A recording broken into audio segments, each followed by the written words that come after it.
तो बच्चों आज केमिकल बॉन्डिंग में हम सीखने वाले हैं Lewis dot structure of CO molecule. Carbon monoxide का हम सीखेंगे लुईस डॉट स्ट्रक्चर कैसा बनाते हैं। बहुत ज्यादा इंपॉर्टेंट है आपकी CBSE नीट और जेई के लिए भी। ठीक है, तो ध्यान से देखना। सबसे पहला जो स्टेप होने वाला है आपका वो होगा कि वैलेंस इलेक्ट्रॉन फाइंड आउट करने हैं आपको, जो आपके पास यहाँ पर एटम दे रखे हैं। ठीक है, तो वैलेंस इलेक्ट्रॉन सबसे पहले देख लेते हैं।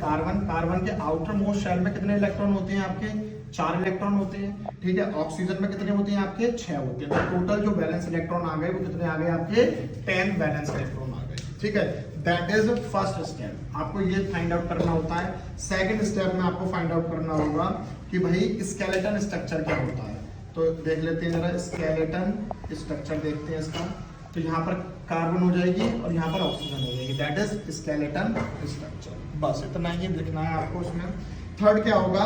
थर्ड स्टेप में आपको करना है कि जितने भी आपके पास यहाँ पर इलेक्ट्रॉन गिवन दे रखे हैं, ठीक है, जो इनके बैलेंस इलेक्ट्रॉन हैं वो आपको मेंशन करने हैं। जैसे मान लो यहाँ पर क्या था? कार्बन थी और यहाँ पर क्या था? ऑक्सीजन थी। कार्बन के बाहर कितने इलेक्ट्रॉन होते हैं? 4 इलेक्ट्रॉन होते हैं। तो 1, 2 और 3 और 4। ठीक है, अब ऑक्सीजन के मैं ब्लैक मार्कर से बना रहा हूँ ताकि अच्छे से दिखाई पड़े। तो इसके कितने होते हैं? 6 होते हैं। तो 1, 2, 3, 4, 5 और 6। तो आप देखोगे कि भाई कार्बन के जो इलेक्ट्रॉन है, सब एलिमेंट क्या चाहते हैं? अपना ऑक्टेट पूरा करना चाहते हैं। तो 1, 2, 3, 4, 5 और 6। तो कार्बन के कितने इलेक्ट्रॉन हो रहे हैं यहाँ पर?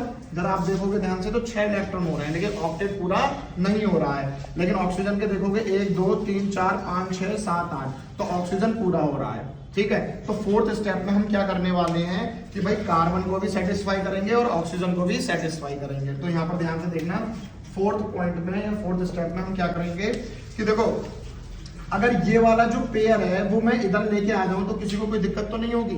तो यहाँ पर जरा ध्यान से देखना, कार्बन के बाहर कितने इलेक्ट्रॉन थे हमारे? 4 इलेक्ट्रॉन थे। तो ये आगे आपके कार्बन के 4 इलेक्ट्रॉन आ गए। ठीक है, फिर क्या है आपके पास? ऑक्सीजन है ना। तो ऑक्सीजन आपने बनाया, ऑक्सीजन के ये वाला जो पेयर था ये बीच में आ जाएगा।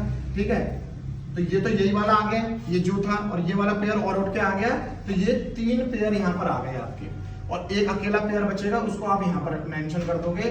ठीक है, तो ये आपका क्या है? कार्बन मोनोऑक्साइड का लुईस डॉट स्ट्रक्चर बन गया। अब जरा सेटिस्फाई देख लेते हैं कि कार्बन सेटिस्फाई हुआ या नहीं हुआ। 1, 2, 3, 4, 5, 6, 7, 8। कार्बन खुश हो गया। 1, 2, 3, 4, 5, 6, 7, 8। तो ऑक्सीजन भी खुश हो गया।